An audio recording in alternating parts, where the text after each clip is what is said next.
Hello guys, good morning. Paingon mi karon dito sa Biliran Bridge. Nang gawas mi. Na siya guys, kay para mo matanawan kung sa sitwasyon ngadto. Nya nangutana mi dito sa mga bantay sa bridge. Iningon sila nga na ay bayad ang paggawas o ang pagsulod. Ang paggawas, no load 1,500 with load 3,000 plus 50 pesos environmental fee pag sa 10-wheeler na siya. Tapos, kung mga gagmay, may kanya-kanya kasing bayad. May mga size kasi ang mga truck.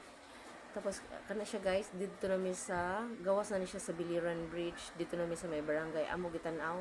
Nakapila ang mga truck. May wing van, may carrier, may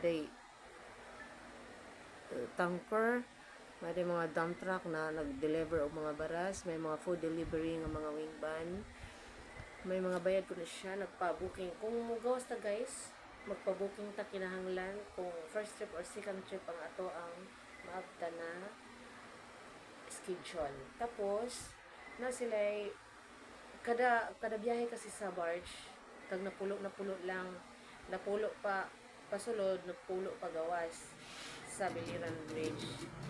Siyempre, booking gihapon. Na siya guys, sa kilid sa karsada na siya mga tindahan. Kasi kung gutomon sila, mga driver, na ay mag-coffee sila, kung ganun sila mag-coffee, mag-snack, depende kung silang gusto, may tindahan na dito.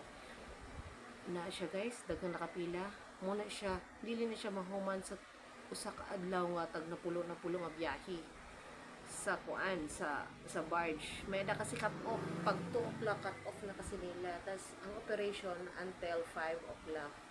Na siya, mga food delivery na siya, mga uliban guys. Tanawan ninyo. Na siya truck.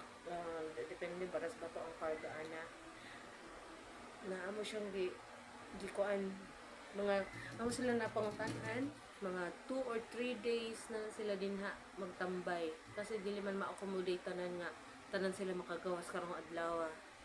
Kay lagi tag napulo man la ang makagawas o makasulod nga sa Biliran Bridge. So, siya paingon na may di ka na siya din na siya guys nga nasa paggawas sa Biliran Bridge kutob ang iyahang pila.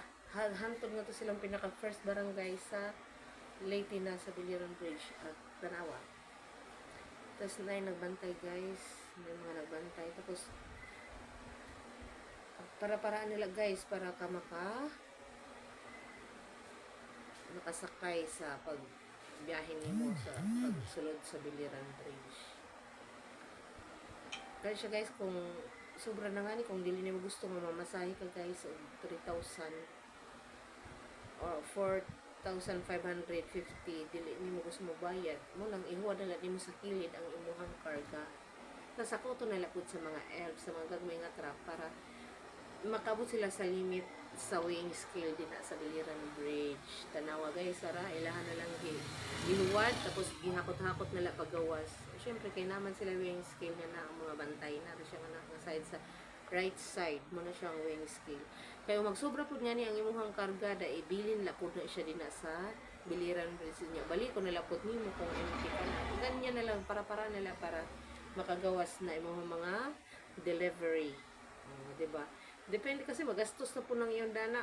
May nila po nang mo sakay ka dito sa barge, bayad ka na lagi sakto, di ba? Darapan ni mo tanan ng imuhang mga karga. Kaya tingali yung masobraan sa karga ang imuhang kuan, imuhang sakyanan, malugti hinuon na impas. Kana siya guys, among gisakyan, okay lang na siya. Ora may tamba nga kay 4 wheels raman, gamay raman siya nya. Kamila tulo ramen mo din. Pero kung mga food delivery lagi, mga goods, mga basic essentials mo na siyang ano nila itimbang mo dila kay kung magsobra mo lagi itong ibilin dito isa niya baliko na lapod nila. Tapos naro siya guys, yung tabok namin sa Biliran Bridge, sinaki nami na may mga barikada siya kay kana siya mga damage na siya nga mga side sa diha nga side. Paingon namin na sa ubos guys, sa gawas na sa Biliran Bridge, Tanawa. Napod siya nakaatang nga mga sakyanan na mo biyahe pod paingon nga tuog tabok, Tanawa. Na siya mga kuan, mga bus pa Manila na siya guys. Tapos napod siya mga truck na magkuha po sila og o unsay lahang tuyo diri sa gawas sa biliran kana siya. Muna siya ang parking area sa mga tigawas. Nagulat na silang booking na makagawa sila that time. Sayo pa man na siya guys, mga gamay lang naka-parking daan na nga time din ha sa ilang parking area. Muna siya nga